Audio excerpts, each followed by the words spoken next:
आपका फिर से नए रिवीजन सेशन में। ठीक है, आज हम लोग करने वाले हैं 8B मतलब कि चैप्टर नंबर 8 का राष्ट्रपति एवं उपराष्ट्रपति का पार्ट 2 को रिवीजन करने वाले हैं। तो चलिए रिवीजन करना स्टार्ट करते हैं। PDF ओपन करते हैं। ठीक है, गणेश भगवान को प्रणाम करके और आगे बढ़िए और रिवीजन स्टार्ट करिए। तो देखिए यहाँ पे सर बताएं पूरे राष्ट्रपति का जो 52 से लेके 61 तक जो आर्टिकल है, जिसमें पकानी कोका दुयो दशम है। पकानी कोका दुयो दशम, तो प से हो गया 52 में हो गया कि राष्ट्रपति राष्ट्र का प्रधान राष्ट्रपति हो गया। ठीक है, प का से हो गया कार्यपालिका शक्ति हो गया। प का नी से निर्वाचन हो गया पकानी। को से हो गया कोटा, मैंने कौन कौन भाग लेगा वो कोटा हो गया। राष्ट्रपति में कोटा। पकानी को का से कार्यकाल हो गया 57 में। पकानी को का दू से दोबारा निर्वाचन हो गया। दू यो से योग्यता हो गया 58 में। यो दशम, 10 से हो गया दशा 59 में। 60 में स से हो गया शपथ 60 में। और 61 में हो गया म से हो गया महाभियोग। ठीक है, ऐसे करके याद कर लीजिएगा, हमको तो याद है। आगे बात करते हैं कि नोट में है कि राष्ट्रपति अपना इस्तीफा उपराष्ट्रपति को देंगे। ठीक है, राष्ट्रपति अपना इस्तीफा उपराष्ट्रपति को देंगे और उपराष्ट्रपति उसकी सूचना सर्वप्रथम लोकसभा अध्यक्ष को देते हैं। ठीक है ना। महाभियोग शब्द इम्पीचमेंट शब्द का उल्लेख सिर्फ राष्ट्रपति के पद से हटाने के में यूज हुआ है, बाकी किसी में नहीं हुआ है। ठीक है ना। इस शब्द का उपयोग संविधान में केवल राष्ट्रपति को हटाने के लिए हुआ है। ठीक है, और प्रक्रिया का बात आर्टिकल नंबर 61 में किया गया। बात करते हैं आधार क्या होगा, कि राष्ट्रपति को हटाने के लिए क्या आधार होगा, कि संविधान का अगर अतिक्रमण या उल्लंघन किए हैं राष्ट्रपति महोदय तो तब जाके इसमें महाभियोग चलाया जाएगा। हटाने में कौन कौन शामिल होगा, तो देखिए संसद के सभी सदस्य, ऑल MP, ठीक है ना, इलेक्टेड और नॉमिनेटेड सब होगा। ठीक है, देखिए भाग ले क्या बोलते हैं, जब चुनाव करने में तो नॉमिनेटेड नहीं ले रहे थे भाग, लेकिन हटाने में वो भी लेंगे भाग। ठीक है, तो इलेक्टेड प्लस नॉमिनेटेड जो राज्यसभा का 12 नॉमिनेटेड है, लोकसभा का तो एक भी नहीं है। 104वां संविधान संशोधन के बाद हटा दिया गया। ठीक है, तो क्या कहते हैं कि राज्यसभा का 12 जो नॉमिनेटेड है वो भी भाग लेंगे। ठीक है ना। तो बात करते हैं कि 54 में क्या है कि भाग में 54 में है कि राष्ट्रपति का निर्वाचन में MP और MLA इलेक्टेड ही भाग लेंगे। 54 में ऐसा कहा गया राष्ट्रपति को हटाने की प्रक्रिया में संसद में संपन्न होगी। ठीक है, सिर्फ और सिर्फ संसद में संपन्न होती है। बात करते हैं कि राज्यसभा क्या कहते हैं कि ये स्टार्ट कहाँ से होगी, तो लोकसभा या राज्यसभा किसी से भी स्टार्ट हो सकता है। तो हटाने का प्रक्रिया किसी भी सदन से शुरू हो सकता है, चाहे लोकसभा से हो चाहे राज्यसभा से हो। ठीक है ना। तो ये होगा, और राज्यसभा से अगर स्टार्ट होता है तो फर्स्ट हाउस अगर राज्यसभा से स्टार्ट होता है तो सदन के 1/4 MP हटाने का प्रस्ताव लाएंगे। 1/4, ठीक है ना। तो 1/4 माने 243 का 1/4 जितना भी होता है उतना लाने का प्रस्ताव लाएंगे। फर्स्ट सदन जो पहला सदन है, फर्स्ट सदन सदन के 1/4 MP को हटाने का प्रस्ताव लाएंगे। उस पर क्या होगा, कार्रवाई से 14 दिन पहले राष्ट्रपति को अनिवार्य रूप से सूचित कर देना होगा कि हम आपके प्रति महाभियोग ला रहे हैं। ठीक है ना। और क्या होता है कि राज्यसभा में वोटिंग होगा, फिर उसके बाद वोटिंग होगा। प्रस्ताव के लिए तो 1/4 चाहिए, लेकिन वोटिंग होगा और कुल सदस्य का 2/3 है। ये क्या बोलते हैं कि विशेष बहुमत की जरूरत पड़ता है। तो कुल सदस्य का 2/3 से अगर पारित हो जाता है, उसके बाद पास होता है तो सेकेंड हाउस में जाएगा, उसमें भी 2/3 से पास हो जाता है तो उस दिन से राष्ट्रपति हट जाएंगे। ठीक है ना। तो 543 का 1/4 देख लीजिए, जितना भी होता है उतना से प्रस्ताव पारित होगा। आगे बात करते हैं कि 543 है टोटल मान लीजिए, कुल का 2/3 कितना होगा, तो 543 का 2/3 कितना हो जाता है, तो 262 हो जाता है। कितना हो जाता है, 362 362। अगर 362 लोग अगर लोकसभा से अगर पारित कर देता है, उसी तरीके से मान के चलिए कि 543 टोटल है ना, उनमें से 300 प्रजेंट है, मान लीजिए 300 प्रजेंट है और 300 में से 250 वोटिंग में भाग लिया। तो प्रजेंट और वोटिंग P&V का मतलब होता है प्रजेंट एंड वोटिंग का 50% +1 से अगर कर दिया तो 250, तो मान के चलिए 250 का 50% +1 तो कितना हो गया, 125 +1 126 लोग। तो सामान्य बहुमत का ये होता है। ठीक है ना। सामान्य क्या बोलते हैं कि सामान्य बहुमत में ये होता है 50% +1, लेकिन राष्ट्रपति में विशेष बहुमत का होता है। ठीक है ना। आगे बात करते हैं कि प्रेसिडेंट ना, मान के कोई प्रेसिडेंट थे, ठीक है, और 4 साल के बाद उन पर इम्पीचमेंट लग गया और पद से हट गए या फिर मृत्यु हो गया, तो क्या होगा, अगला राष्ट्रपति का चुनाव कब होगा, तो 6 माह के भीतर चुनाव अनिवार्य रूप से करवाना होगा। 6 माह के भीतर नए राष्ट्रपति का चुनाव करना होगा। तो उनका कार्यकाल क्या होगा, बचा हुआ 1 साल के लिए होगा कि अगले 5 साल के लिए, तो नहीं, बचे हुए समय के लिए राष्ट्रपति का नहीं होता कार्यकाल, और नेक्स्ट प्रेसिडेंट कार्यकाल शेष 1 वर्ष के लिए नहीं, नया 5 साल के लिए होगा। ठीक है, आगे बात करते हैं नोट, क्या राष्ट्रपति का री इलेक्शन हो सकता है, बिल्कुल हो सकता है, इन्फिनाइट बार हो सकता है, जितनी बार चाहो उतनी बार हो सकता है। ठीक है, आगे बात करते हैं, यूएसए में कार्यकाल 4 साल है राष्ट्रपति का, और 2 बार लगातार रह सकते हैं। ठीक है ना, बात करते हैं नोट, एकमात्र राष्ट्रपति हैं यूएसए के फ्रैंकलिन रूजवेल्ट, जो 2 बार से अधिक बार रहने वाले राष्ट्रपति थे, और उन्हें संयुक्त राष्ट्र यूएन शब्द दिया था, जिसके कारण उन्हें शांति का नोबेल पुरस्कार मिला। ठीक है, आगे बात करते हैं, राष्ट्रपति की शक्तियां का बात करें तो अपॉइंटमेंट, जो कार्यपालिका शक्ति जो होता है, एग्जीक्यूटिव पावर जो होता है राष्ट्रपति का, उसमें कौन कौन आता है कि प्रधानमंत्री का चुनाव, मतलब कि कार्यपालिका शक्ति में क्या आता है कि प्रधानमंत्री जो बहुमत दल का नेता होगा उसको प्रधानमंत्री बनाने का, ठीक है, 75(1) में कहा गया है, ये राष्ट्रपति के पास पावर होता है। उसके बाद CAG comptroller and auditor general 148 में है, उसको भी इलेक्ट करने का पावर राष्ट्रपति के पास होता है। महान्यायवादी, जिसको अटॉर्नी जनरल बोलते हैं, 76 में जिसकी चर्चा है, उसको भी नियुक्त करने का क्या होता है, अधिकार राष्ट्रपति के हाथ में। सुप्रीम कोर्ट और हाई कोर्ट के न्यायाधीश को, सुप्रीम कोर्ट के न्यायाधीश माने 124 आर्टिकल, और हाई कोर्ट का तो 217 और 124। ठीक है ना, मैंने न्यायाधीश को, सुप्रीम कोर्ट और हाई कोर्ट के न्यायाधीश को इलेक्ट करने, क्या बोलते हैं कि नियुक्त करने का भी अधिकार राष्ट्रपति के हाथ में। यूपीएससी का अध्यक्ष या सदस्य चुनने का 315 आर्टिकल में अधिकार राष्ट्रपति के पास है। केंद्रीय चुनाव आयोग, इलेक्शन कमीशन ऑफ इंडिया को, जो कि आर्टिकल नंबर 324 में है, इसको भी चुनने का अधिकार राष्ट्रपति के पावर में है। ठीक है, आगे बात करते हैं कि तीसरा क्या है, राज्यपाल को नियुक्त करने का भी अधिकार 155 में, 153 में तो हो गया राष्ट्रपति होगा, फिर नियुक्ति के लिए कौन राष्ट्रपति कर सकते हैं, राज्य में राज्यपाल का नियुक्ति होगा। अनुसूचित जाति जितना भी आयोग है, जैसे 338 हो गया, ठीक है ना, और 338A B जितना भी है, 338 भी, अनुसूचित जनजाति आयोग, पिछड़ा वर्ग आयोग, वित्त आयोग 280, इस सब को नियुक्त करने का अधिकार राष्ट्रपति के पास है। बात करते हैं कि दूसरा, संसद में 17 होती है, 17वासान करने का अधिकार राष्ट्रपति के हाथ में है। ठीक है ना, आर्टिकल नंबर 85 के थ्रू के अनुसार, और स्थगन, लेकिन क्या होता है, एडजॉर्नमेंट, माने कि अगर कि संसद को के सत्र को स्थगन करना है तो वो उसका पावर रहता है लोकसभा स्पीकर माने अध्यक्ष के पास। बात करते हैं धन विधेयक राष्ट्रपति के पूर्वानुमति से लोकसभा में पेश होता है। अगर कोई धन विधेयक है, उसको अगर पेश करना है लोकसभा में, तो उसमें पहले परमिशन लेना पड़ता है राष्ट्रपति को। ये आर्टिकल नंबर 109 है, आर्टिकल नंबर 109। तो संयुक्त बैठक को बुलाना है तो राष्ट्रपति बुला सकते हैं। 108 में ज्वाइंट सीटिंग कब बैठाया जाता है, जब कोई चीज़ लोकसभा से पास हुआ और राज्यसभा उसको नहीं पास कर पाई, तो उस समय राष्ट्रपति जो ज्वाइंट सीटिंग माने कि संयुक्त बैठक बुलाएंगे और क्या होता है, वोटिंग करवाएंगे। तो इसमें ज़्यादातर बहुमत दल का पार्टी ही जीत जाता है, क्या कि उसमें प्रेजेंट वोटिंग में तो क्या कि बहुमत अगर नहीं जीतता है, इसका मतलब क्या, बहुमत दल के जो है उसके पास क्या होता है कि अविश्वास पत्र लग जाएगा। ठीक है ना, इसलिए हमेशा क्या होता है कि बहुमत दल का जो पार्टी होता है, जिस सत्ताधारी पार्टी होता है, वही जीतता है हमेशा संयुक्त बैठक में, जो है कि 108 में है। ठीक है, आगे बात करते हैं कि बिल कैसे पास है। कोई भी बिल बना मान के चलिए, उसको पहले लोकसभा से पास कराया जाता है, फिर राज्यसभा से, तब राष्ट्रपति उसको साइन कर देते हैं। ठीक है, तो क्या होता है कि अनुमति दे देंगे, तो आर्टिकल नंबर 111 हो गया, आर्टिकल 111।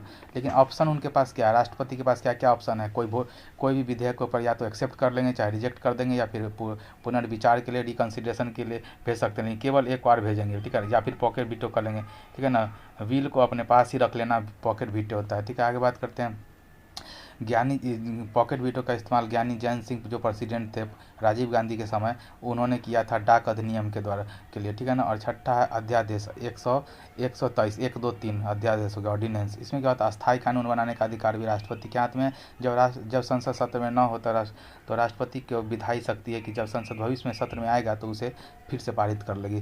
ठीक है, तो 6 6 सप्ताह के अंदर पास करवाना होता है। अगर संसद में सत्र आया तो उसके बाद जो अध्यादेश है उसको 6 हफ्ता के अंदर में, माने 1.5 महीना के अंदर में उसको पास करना पड़ता है। तो अध्यादेश की अधिकतम समय कितना होता है, तो 6 महीना।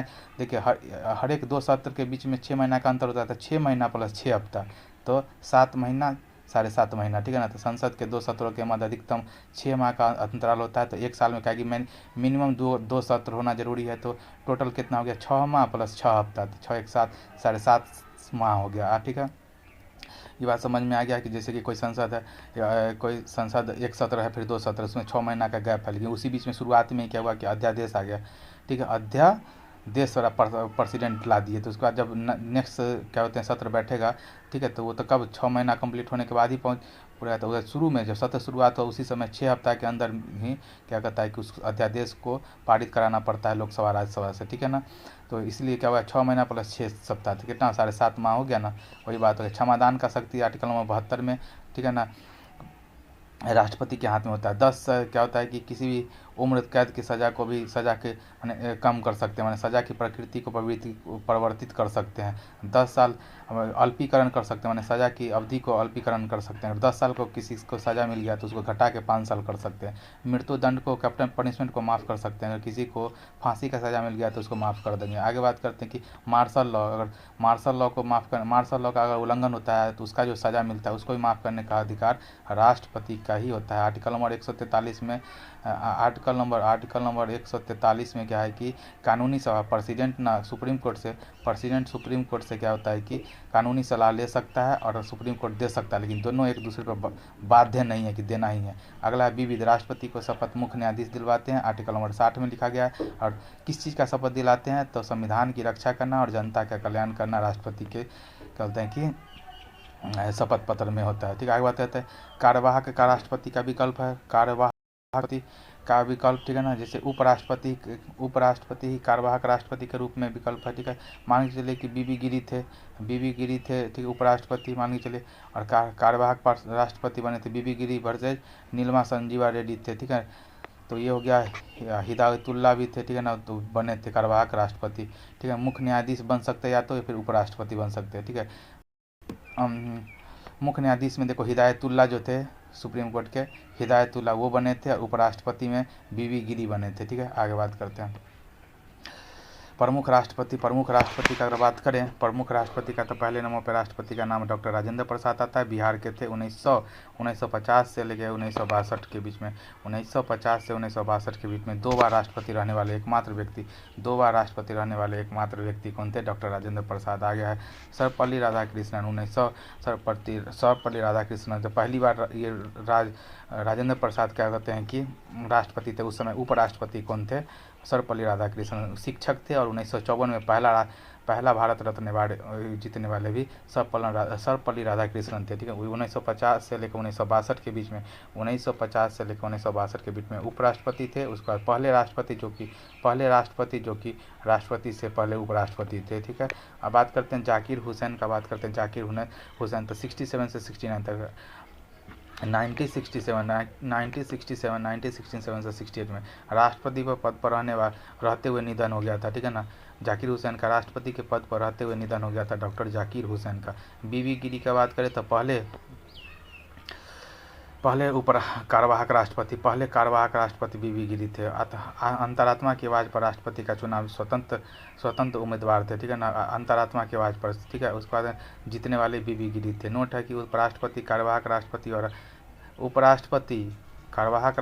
और राष्ट्रपति पद पर रहने वाले एकमात्र व्यक्ति कि उपराष्ट्रपति भी थे, कार्यवाहक राष्ट्रपति भी बने, उसके बाद है कि राष्ट्रपति भी बने, ठीक है ना, बीबी गिरी, ठीक है ना। चुनाव में किसको हराया, नीलमा संजीवा रेड्डी को हराया, जो कि बहुत ही प्रसिद्ध राजनीति के थे, ठीक है, राजनीति के व्यक्ति थे, ठीक है। उसके बाद अगला नीलमा संजीव रेड्डी, जो पिछली बार तो अंतरात्मा के बाद से इंदिरा गांधी उनको जितवा दी, लेकिन ये भी कम नहीं थे भाई, अगला बार कौन, नीलमा संजीव रेड्डी जीते, ठीक है। 1977 से 82 के बीच में एकमात्र निर्विरोध चुने गए राष्ट्रपति। फिर उसका ज्ञानी जैल सिंह आया, ठीक है, 6ठे नंबर पे ज्ञानी जैल सिंह आया, जैल सिंह। 1986 में क्या हुआ, पॉकेट वीटो का उपयोग करने वाले राष्ट्रपति, ठीक है। उसके बाद प्रतिभा देवी पाटिल आए 2007 से 12 पहली महिला राष्ट्रपति। फिर रामनाथ कोविंद आए, भारत के भारत के 14वें राष्ट्रपति 2017 से 22 बिहार के राज्यपाल पहले थे, ठीक है। उसके बाद मोहम्मद, एक बात है पीछे छूट गया, वो बात लिख लीजिए, मोहम्मद हिदायतुल्लाह 1969, जिस 1969 देखकर कुछ याद आ रहा है, DRDO का स्थापना वर्ष है 15 अगस्त 1969 को, ठीक है। तो उस समय मोहम्मद हिदायतुल्लाह जो कि भारत के मुख्य न्यायाधीश जो कि कार्यवाहक राष्ट्रपति बने, ठीक है। आगे बात करते हैं द्रौपदी मुर्मू जी, जो शपथ लिए 25 जुलाई 2022 को। 25 जुलाई 2022 को देश के सेकेंड महिला राष्ट्रपति थे और देश की पहली आदिवासी राष्ट्रपति। जन्म मयूरभंज उड़ीसा में हुआ, झारखंड के पहली महिला राज्यपाल थी और जन्म 1958 में, ठीक है ना, 1958 में हुआ। स्वतंत्र भारत में जन्म लेने वाली पहली राष्ट्रपति से कहना संथाल जनजाति से बिलोंग करती है और जिसको शपथ chief justice of India justice NV Ramana ने दिलवाया, ठीक है ना। डॉक्टर APJ अब्दुल कलाम 2002 से 2007, एक जो छूट गए थे, डॉक्टर APJ अब्दुल कलाम 2002 से 2007 जनता का राष्ट्रपति इनको कहा जाता है। उसका प्रणब मुखर्जी 2012 से 2017, प्रणब मुखर्जी 2012 से 17, 2019 में इनको भारत रत्न मिला। प्रणब मुखर्जी को 2019 में भारत रत्न मिला और 12 से लेकर 17 तक भारत के राष्ट्रपति थे, ठीक है। आगे बात करते हैं द्रौपदी मुर्मू, व्यक्ति के रूप में कौन से क्रम के थे, तो व्यक्ति के रूप में 15वें क्रम के, ठीक है ना। व्यक्ति के रूप में 15वें क्रम के किसको हराया, तो यशवंत सिन्हा जी को हराया, ठीक है। आगे बात करते हैं उपराष्ट्रपति का बात करते हैं। उपराष्ट्रपति वाइस प्रेसिडेंट का बात है, आर्टिकल नंबर 63 से लेकर 69 तक आएगा, ठीक है। इसमें उसरानी का चूज करके एक ट्रिक है, उससे याद कर लीजिए। उससे हो गया कि भारत का उपराष्ट्रपति एक होगा, ठीक है। उ से हो गया कि उपराष्ट्रपति ने सभा का राज्यसभा का पदेन सभापति होगा, तो उ से एक्स ऑफिसो हो जाएगा, उ रा, ठीक है ना।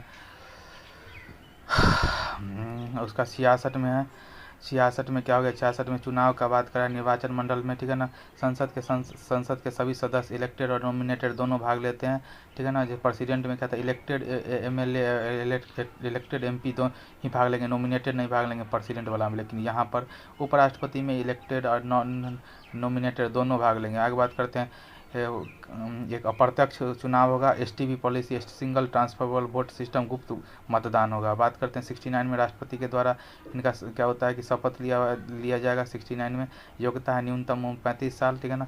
तो 35 साल उम्र न्यूनतम योग्यता वाला कौन कौन पद है, तो प्रेसिडेंट है, वाइस प्रेसिडेंट है, गवर्नर है। कार्यकाल 5 साल होगा। सैलरी कितना है, 5 लाख रुपया प्रेसिडेंट का है और 4 लाख रुपया वाइस प्रेसिडेंट का है। हटाने का के लिए रिमूवल शब्द का इस्तेमाल किया गया है। अनिवार्य रूप से प्रस्ताव की शुरुआत राज्यसभा से होगा, क्योंकि राज्यसभा के ही पदेन सभापति होते हैं, इसलिए हमेशा प्रस्ताव राज्यसभा से ही पारित होगा। फिर 14 दिन पहले विधान परिषद पहले वाइस प्रेसिडेंट को सूचना दे देना होगा कि आपके प्रति हटाने का हम प्रक्रिया चालू कर रहे हैं। और राज्यसभा से एक बार पास हो गया, फिर कुल सदस्य का 50+1 वोटिंग से अगर पास हो जाता है राज्यसभा से, तो उसके बाद क्या होता है कि सेकेंड हाउस में जाता है लोकसभा में। फिर लोकसभा में साधारण बहुमत से अगर पास हो जाता है तो हट जाएंगे, ठीक है ना। तो वही बात है, इनके लिए तो साधारण बहुमत भी लोकसभा से अगर पारित हो जाएगा तो हो जाएगा काम खत्म, ठीक है। तो 543 में से मान लीजिए 300 लोग आए थे, जिसमें 250 लोग वोटिंग में लिए, तो बस वोटिंग 250 का 50% +1 कर लीजिए तो कितना हो जाएगा, जितना भी हो जाएगा 123 हो जाएगा ना, है 123 हो जाएगा, ठीक है ना। उसी तरीके से लोकसभा में बात कर लीजिए, प्रेजेंट टाइम वोटिंग का 50% 1, तो 250 का 50% +1 कितना होगा, 126 हो जाएगा, ठीक है, 126। तो ऐसे करके हटाया जा सकता है। फिर भारत का प्रमुख उपराष्ट्रपति का नाम देखिए, तो डॉक्टर सर्वपल्ली राधाकृष्णन जी हैं, भारत के पहले वाइस प्रेसिडेंट, ठीक है। 1992 से 52 से 62 के बीच में 2 बार उपराष्ट्रपति रहे, ठीक है। फिर हमीद अंसारी 2 बार रहे, 2007 से 17, ठीक है ना, 2 बार रहे। उसके बाद वेंकैया 2 बार रहने वाले कौन कौन हैं, 2 बार, तो 2 बार रहने वाले में से है एक सर्वपल्ली राधाकृष्णन, ठीक है, 52 से 62, उसका हमीद अंसारी 2007 से 17, और एक है वेंकैया नायडू, ठीक है, 17 से 22, 2024 में पद्म विभूषण मिला, 2024 में पद्म विभूषण मिला, 2024 में पद्म विभूषण। अभी प्रेजेंट में कौन है, जगदीश धनखड़ जी है, धनखड़ झुंझुनू राजस्थान के हैं, पहले पश्चिम बंगाल के राज्यपाल रह चुके हैं। झुंझुनू राजस्थान के है, ठीक है ना। बात करते हैं मार्गरेट आल्वा को हराए थे, चुनाव 16वां था, 11 अगस्त 2022 को शपथ ली है। व्यक्तिगत रूप से 14वें हैं और ऐसे 16वां चुनाव हुआ है, 16वां चुनाव में 14वें व्यक्तिगत रूप से, ठीक है। आज की रिवीजन सेशन में इतना ही, मिलते हैं फिर किसी नए रिवीजन सेशन में, तब तक के लिए।